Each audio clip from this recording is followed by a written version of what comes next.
আজকে নিরামিষ, কিন্তু কি রান্না করছি আপনাদেরকে দেখাচ্ছি। তার জন্য আমার সঙ্গে থাকতে হবে, দেখতে হবে। 5 ফোড়ন, শুকনো লঙ্কা, কাঁচা লঙ্কা দিয়ে দিলাম। আর এটা একটু দেখবেন খুব সুন্দর গন্ধ বেরাবে।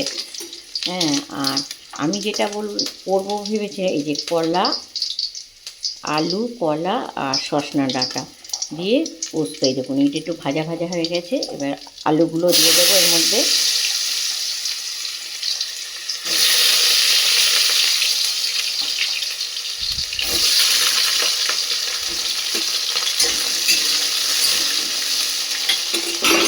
দিয়ে কলাগুলোও দিয়ে দেবো। আর এই সজনা ডাঁটা পোস্ত, এখন তো সজনা ডাঁটা ফুল, সজনা ডাঁটা আর কি ফুল আর এই ডাঁটা খাওয়া খুবই উপকার। এখন সেই বসন্ত সব এই যে হয় না, বলে, এই সবের জন্য সজনা ডাঁটা খুব উপকার খাওয়া। ওই জন্য আমি এই যে কলা আলুটা একটু ভাজতে দিয়ে দেবো। আর কলাটা কেটে না আমি হলুদ জলে ভিজিয়ে দেয়, কেন কলার একটা কষ থাকে। তো নিয়েছি, তার সঙ্গে 2টো লঙ্কা নিয়েছি। এবার আমি মিক্সারে একটু পেস্ট, এটা না আমি জল ছাড়া একবার পেস্ট করবো, তারপরে জল দিয়ে একটু পেস্ট করবো। কেন জল ছাড়া করলে ভালো হয়, তারপরে একটু জল দিয়ে করবেন, দেখবেন খুব ভালো হবে। দেখুন, এবার আমি সামান্য একটু জল দেব, দিয়ে এবার আমি এটাকে আবার পেস্ট এসে এবার ঢাকনাটা আমি খুলব।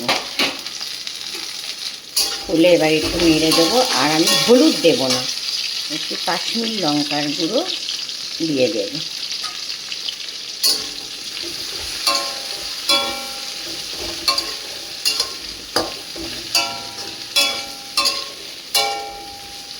ভাজতে ভাজতে অনেকটা গলে এসছে।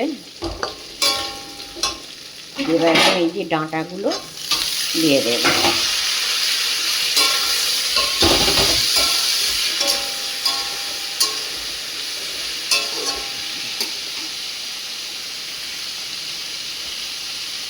আর এর মধ্যে নুনটাও দিয়ে দেবো, কেন নুনে একটু দেবো, অল্প জল হলেও বেরোয়।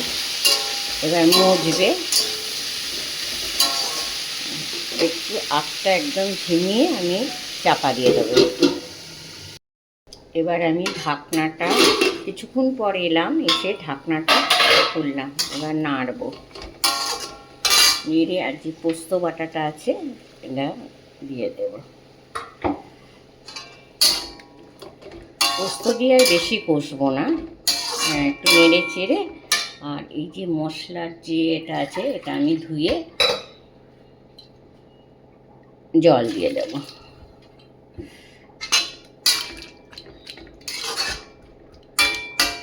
দিয়ে এবার এটা হতে থাক, ফুটছে আর সব গলেই এসছে।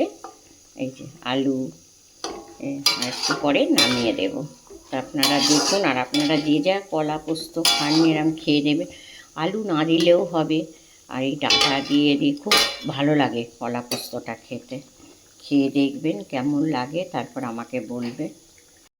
না, উপর দিয়ে কাঁচা লঙ্কা আর একটু সর্ষের তেল দেবো। এটা দিলে টেস্টটা একটু অন্যরকম লাগবে। এবার আমি এটাকে নামিয়ে দেব।